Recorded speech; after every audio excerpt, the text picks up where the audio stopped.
lohas bo'lib bitta joyda turib qoldim, nima qilsam ekan debday. Keyin reski rivojlanish kerak, o'tirib qolish kerak emas deb bitta narsaga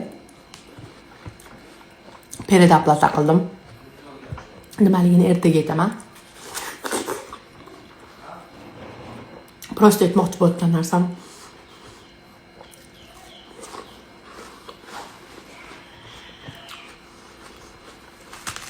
hech narsa demay yiqolay. Na gapiraman, na yeyman.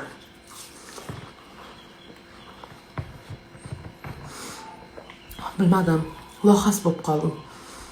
Kecha juda bir adrenalinga boy kun bo'ldi-da.